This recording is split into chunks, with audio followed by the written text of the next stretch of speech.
আমার আলোচনায় যাচ্ছি তার আগে একটি মাসআলা সকলের জানার জন্য বলি। সালাতের ভিতরে থাকা অবস্থায় ছোট্ট বাচ্চা যেগুলি ছিল সাথে তারা কান্নাকাটি করেছে, এজন্য যার বাচ্চা তিনিও বিব্রতকর অবস্থায় ছিলেন, আর যারা আশপাশে আছি তারাও ছিলাম। সম্ভবত দ্বিতীয় রাকাতে তাকবীরের সংখ্যা আমার একটু এলোমেলো হয়েছে, এতে সালাতের অসুবিধা হবে না ইনশাআল্লাহ। বিষয়টা এই জন্যই বললাম, এখানে একটি সহজ পন্থা, যারা ছোট বাচ্চাদেরকে নিয়ে আসেন, যেই বাচ্চাগুলি কাঁদছিল, এর কারণ হলো বাচ্চাদেরকে কোলে রাখেননি, নিচে নামায় রেখেছিলেন, তাই কান্নাকাটি করছিল। রাসূল সাল্লাল্লাহু আলাইহি সাল্লামের সুন্নাহ মনে রাখবেন, এই ছোট্ট বাচ্চাকেও যদি আপনি সালাতে নিয়ে আসেন, তাহলে যতক্ষণ দাঁড়িয়ে থাকবেন বাচ্চাকে কোলে নিয়ে থাকবেন। এই কোলে নিয়েই আপনি ধরে থাকবেন, কেরাত পাঠ করবেন। যখন রুকুতে যাবেন, সেজদায় যাবেন, তখন নামাবেন। আবার রুকু সেজদা থেকে উঠে গেলে আবার আপনি কোলে নেবেন।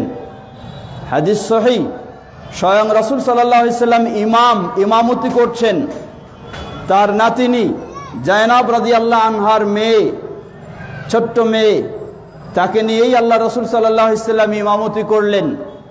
দাঁড়িয়েছিলেন যখন, বাচ্চাটাকে কোলে নিয়েই তিনি কেরাত সব কিছু পাঠ করলেন, আবার নিচে রেখে আবার রুকু সেজদা শেষ করলেন, আবার দাঁড়ালেন, আবার কোলে নিয়ে নিলেন।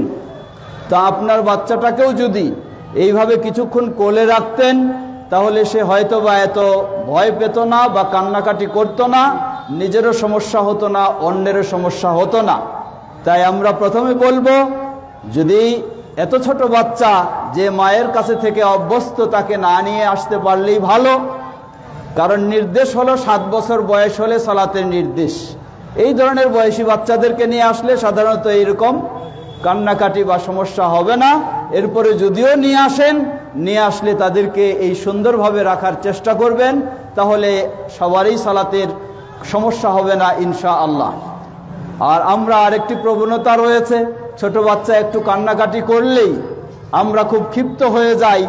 যিনি বাচ্চা নিয়ে এসেছেন, সালাম ফেরানোর অপেক্ষা করি, কতক্ষণ সালাম ফেরাবো, আর আমরা সেই বাচ্চার মানুষটাকে একটু ধমক দিব, এমনটাও হওয়া উচিত নয়। আল্লাহ রাসূল সাল্লাল্লাহু আলাইহি ওয়াসাল্লাম সহিহ মুসলিমের হাদিস, ফজরের সালাত পড়াচ্ছিলেন। ফজরের সালাতে সাধারণত কেরাত দীর্ঘ হয়। রাসূল সাল্লাল্লাহু আলাইহি ওয়াসাল্লাম খুব সংক্ষিপ্ত কেরাত দিয়ে ফজরের সালাত শেষ করলেন। সাহাবী প্রশ্ন করে বসলেন, হে আল্লাহর রাসূল সাল্লাল্লাহু আলাইহি ওয়াসাল্লাম, ফজরের সালাতে আপনার কাছে দীর্ঘ কেরাত শুনবো মনে করেছিলাম, কিন্তু আজকে দীর্ঘ কেরাত পাইনি। রাসূল সাল্লাল্লাহু আলাইহি ওয়াসাল্লাম বললেন, দেখো, আমি যখন ঘর থেকে বের হই ফজরের সালাত পড়ানোর জন্য, এই দীর্ঘ কেরাত পাঠ করব বলে আমি সেই নিয়ত করে চিন্তা করেই বের হয়েছি, কিন্তু যখন সালাত শুরু করলাম, শুরু করার পরেই এক বাচ্চার কান্না আমার কানে আসলো, বাচ্চার কান্নার আওয়াজ আমার কানে আসলো।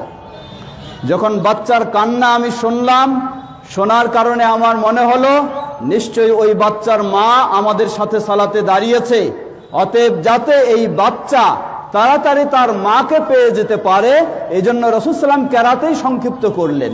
আল্লাহু আকবার।